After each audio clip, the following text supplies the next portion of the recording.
अपन ने पिछली वीडियो के अंतर्गत स्थायी बंदोबस्त के लाभ पढ़े थे। आज हम पढ़ेंगे स्थायी बंदोबस्त की हानियां। तो प्रिय बच्चों कि स्थायी बंदोबस्त की क्या क्या हानियां थी, हम स्थायी बंदोबस्त के हानियों के बारे में यहाँ पर अध्ययन करते हैं।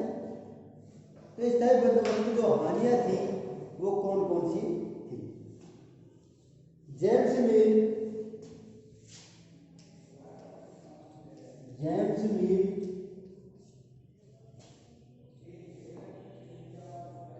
होम्स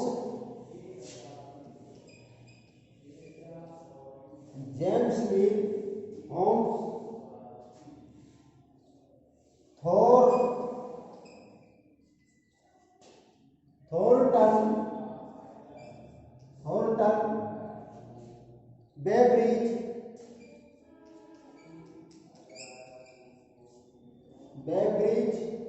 आदि लेखकों ने स्थायी बंदोबस्त की बड़ी आलोचना की है।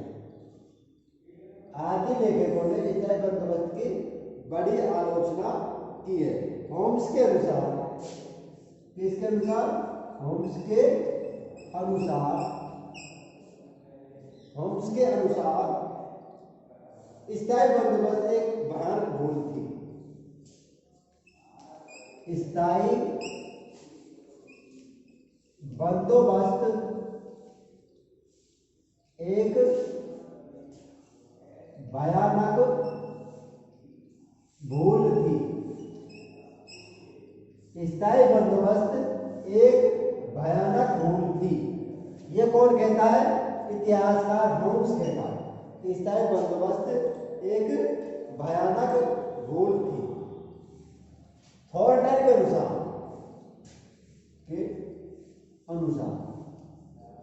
थॉर्नटन क्या मानता है?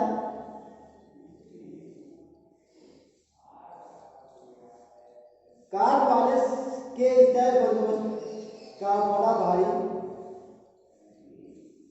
कॉर्नवालिस के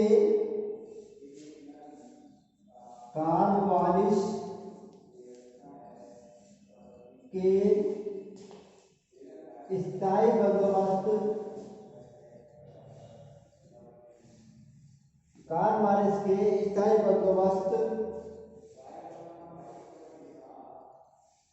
का बड़ा भारी बेसमझी के प्रभाव बड़ा भारी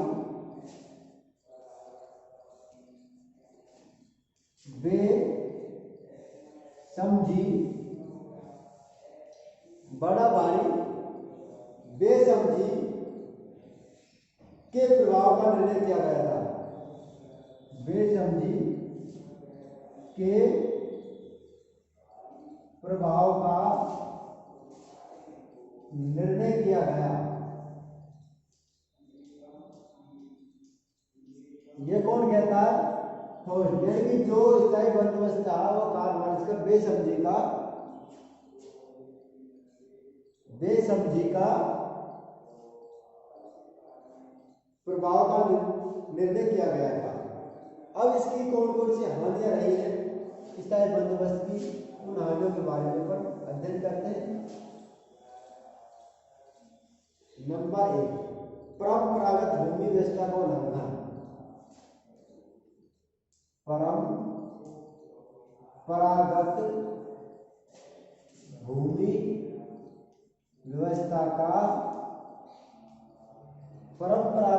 व्यवस्था का उल्लंघन।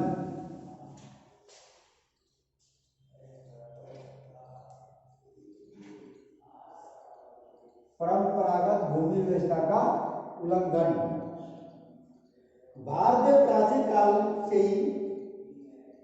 भारत में प्राचीन काल से ही भूमि पर समस्त गांव अथवा गांव के समुदाय का अधिकार माना जाता था। समस्त गांव या गांव समुदाय का अधिकार माना जाता था।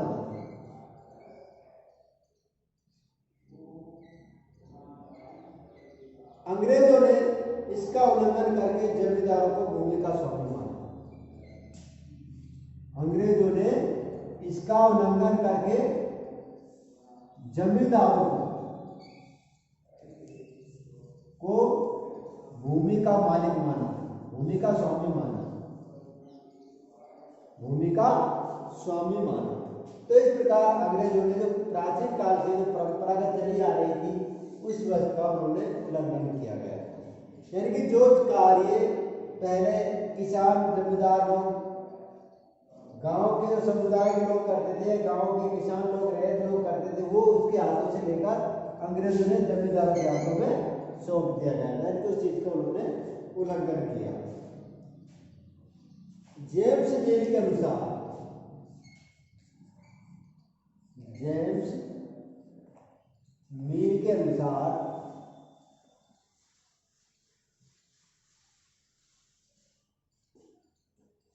जेम्स मिल के अनुसार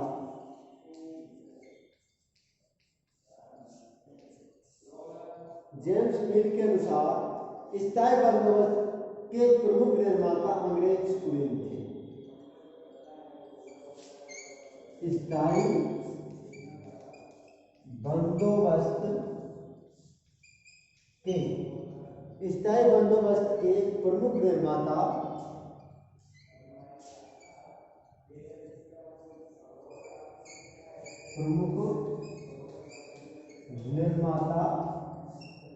अंग्रेज थे। कौन थे? अंग्रेज थे। स्थायी बंदोबस्त के प्रमुख निर्माता अंग्रेज थे और उनकी पूर्ण धारणाओं ने उसकी मूल विशेषताओं को निर्धारित किया और उनकी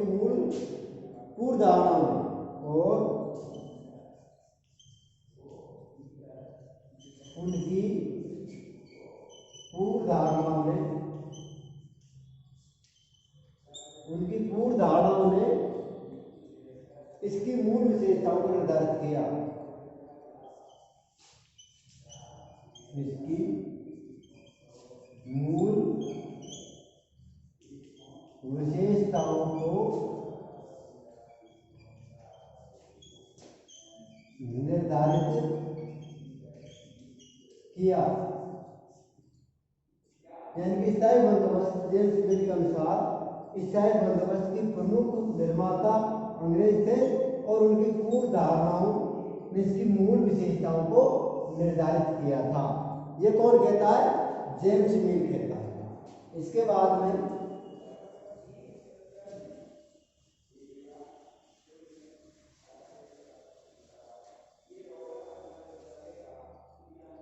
दूसरा है जमींदारों द्वारा किसानों का शोषण।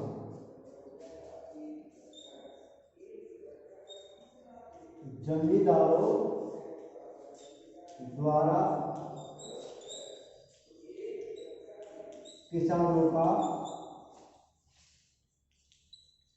शोषण। जमींदारों द्वारा किसानों का शोषण। एसएन बनर्जी जून 1960 एसएन बनर्जी ने जून 1980 में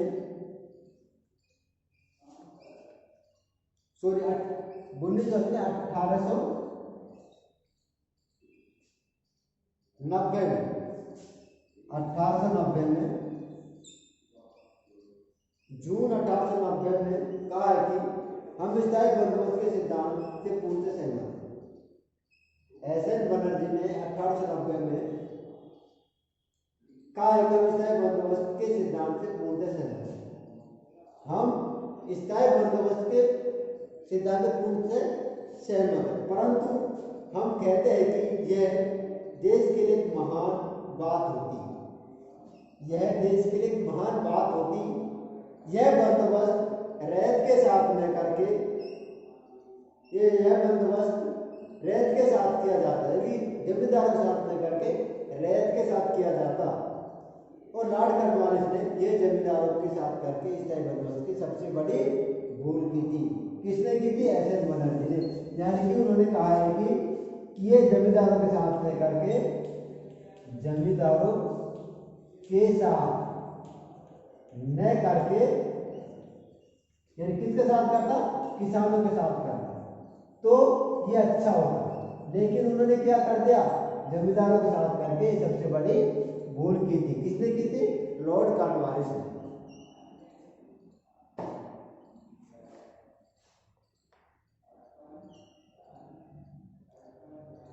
ये बहुत बड़ी भूल और घोर अन्याय है कि अगर जबकि केवल जमींदारों के साथ इसका बंदोबस्त किया गया, किसानों की संपत्ति पर जमींदारों के सम्मान अधिकार पूर्ण रूप से नजरअंदाज कर दिए गए थे। इसके बाद में आता है सरकार की आर्थिक हानि। तीसरा है सरकार की आर्थिक हानि।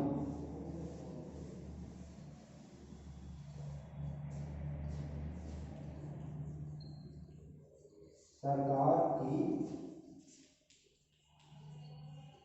आर्थिक हानि। सरकार की आर्थिक हानि।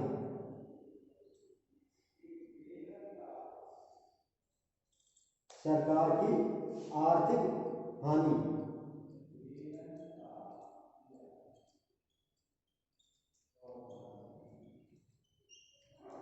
सरकार ने तो रकम निर्धारित कर दी, उपज में वृद्धि होने पर अनाज की कीमतों में बढ़ गई, फिर भी उस समय रकम को नहीं बढ़ाया गया। यानी कि स्थायी बंदोबस्त से सरकार को भी हानि है। भूमि कर से प्राप्त होने वाली वार्षिक रकम स्थायी रूप से निश्चित कर दी गई थी। जब निश्चित कर दी जाती है तो उपज बढ़ने पर भी रकम उतनी दी जाती है, और इनकी 10 साल तक उसको स्थायी कर दिया गया था। और 10 साल में यदि कीमतें बढ़ती है तो भी उनको वही कीमत लेनी पड़ती थी, तो इससे उनको भी काफ़ी नुकसान हुआ। देखिए पैसा को उन्होंने काफ़ी, अनाज की कीमतें बढ़ जाने पर भी उस समय रकम को नहीं बढ़ाया जा सकता था, तो इसलिए क्या हुआ, उनको हानि हुई।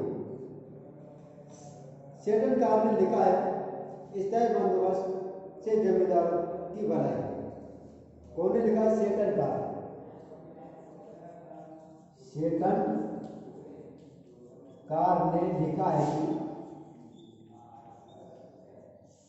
सेटन कार ने लिखा है कि स्थायी बंदोबस्त से जमींदारों की भलाई है। स्थायी बंदोबस्त से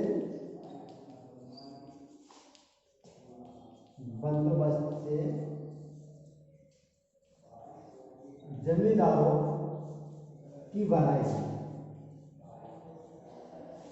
स्थायी बंदोबस्त से जमींदारों की भलाई हुई। रैयत के अधिकार मुलतवी कर दिए गए। रैयत के अधिकार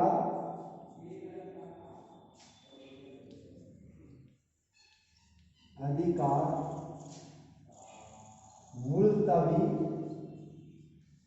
कर दिए गए। रैयत के अधिकार मुलतवी कर दिए गए।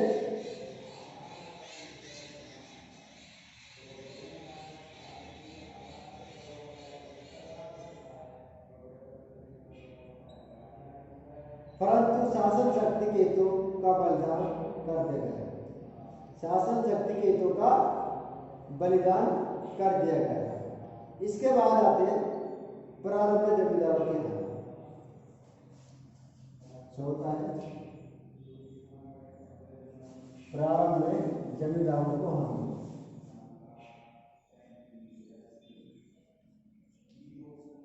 प्रारंभ में जमींदारों को हानि। प्रारंभ में जमींदारों को हानि। स्थायी बंदोबस्त में भू राजस्व की दर बहुत ऊंची निर्धारित की गई। जो जमींदार इस दर से लगान नहीं चुका सके उनकी भूमि राज्य द्वारा बेच दी गई थी, जिससे जमींदारों को दर दर की ठोकरें खानी पड़ी। प्रारंभ में जमींदारों को उसमें हानि उठानी पड़ी, क्योंकि उनके पास जमीनें नहीं रही, और जब जमीनें नहीं रही उनको बेच दी गई तो वो दर दरों होकर खाने लगे। इसके बाद में अगला है जमींदारों को आलसी और विलासी प्रिय होना। जमींदारों को आलसी, जमींदारों को आलसी व विलासी प्रिय होना। विलासी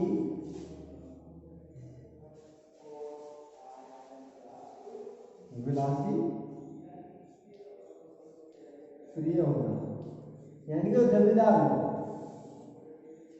अंग्रेजों ने सोचा कि जमींदार लोग किसान सबसे प्रकार के कार्य करवा देंगे और जमींदार भी उनमें नई नई तरीके की स्कीमों के द्वारा, उन्नत कृषि के द्वारा कृषि को बढ़ावा दिया जाएगा। लेकिन उन्होंने इस प्रकार का कार्य नहीं किया। वो किसानों पर अत्याचार करते थे, किसानों को जमीन को सौंपकर और ऐशो आराम की जिंदगी जीने लगे। बहुत सारे किसान अपनी स्थिति को छोड़कर कलकत्ता के आसपास में रहने लगे, कलकत्ता रहने लगे, बंगाल चले गए और उन्होंने विलासी प्रवृत्ति अपना ली और अपने घर बैठे बैठे वो जनता से उतने को कर जो राजस्व आय होते थे वो मिलती रहती और वो जमींदारों का खून पीते थे। तो जमींदारों द्वारा किसानों का खून चूसने लगे, किसानों पर वो अत्याचार करने लगे और सब विलासी प्रवृत्ति के हो गए थे।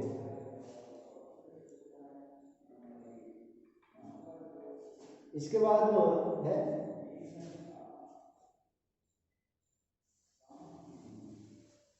छठा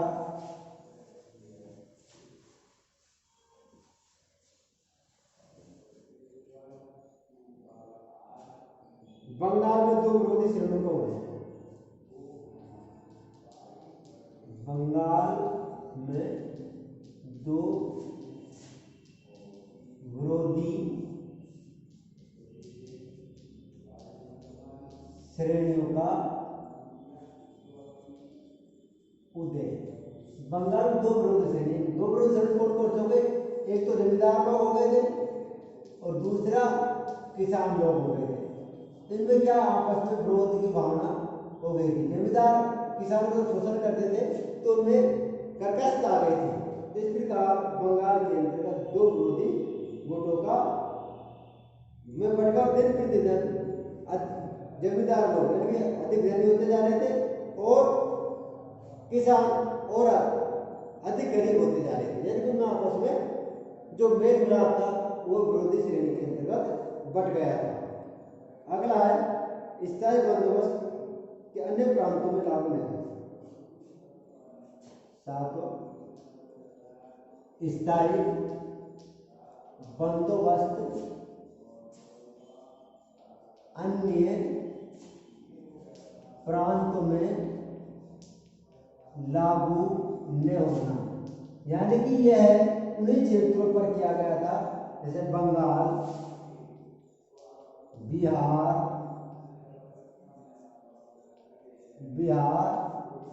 उड़ीसा, जहां उपजाऊ जमीनें थी उन्हीं क्षेत्रों में इसको लागू किया गया। जहां उपजाऊ जमीनें नहीं थी उन क्षेत्रों में इसको लागू नहीं किया गया था, क्योंकि उपजाऊ जमीनों पर इनको ज्यादा मुनाफा होता था और ऐसे क्षेत्रों को इन्होंने लागू किया गया था और उन्हीं क्षेत्रों पर इन्होंने अधिक ध्यान दिया था। बंगाल, बिहार, उड़ीसा के अतिरिक्त स्थायी बंदोबस्त उत्तरी सरकार तथा बनारस के जिलों में भी लागू हुआ। उत्तरी सरकार और बनारस।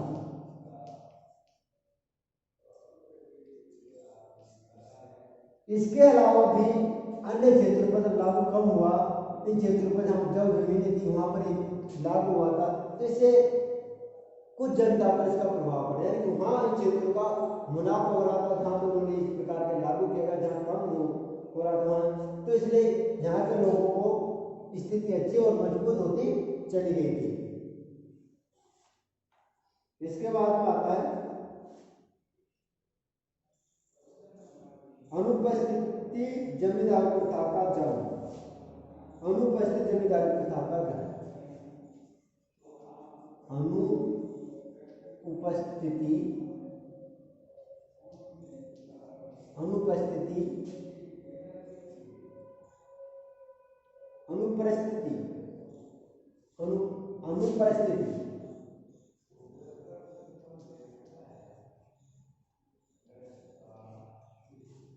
अनुपस्थिति जमींदारी प्रथा का जमींदारी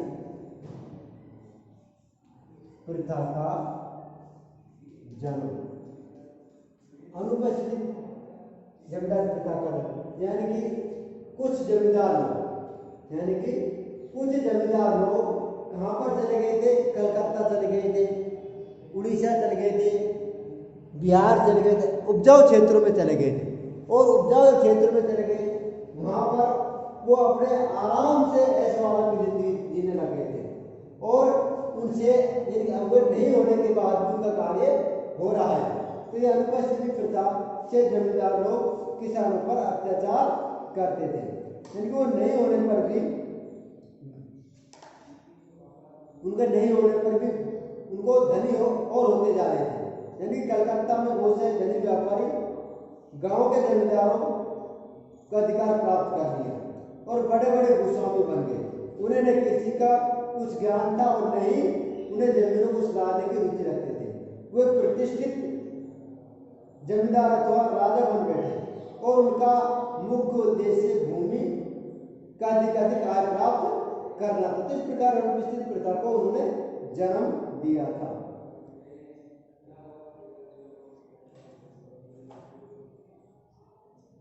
यानी कि हमारा जो स्थायी बंदोबस्त था वो यहीं पर समाप्त होता है। इसकी जो हानियां थी यहीं पर अगली वीडियो के अंतर्गत हम जो भी टॉपिक होगा या स्थायी बंदोबस्त का बैग वाली है, रेत वाली है, जो भी पढ़ाना चाहेंगे उसको अपन इस वीडियो के अंतर्गत करवा देंगे।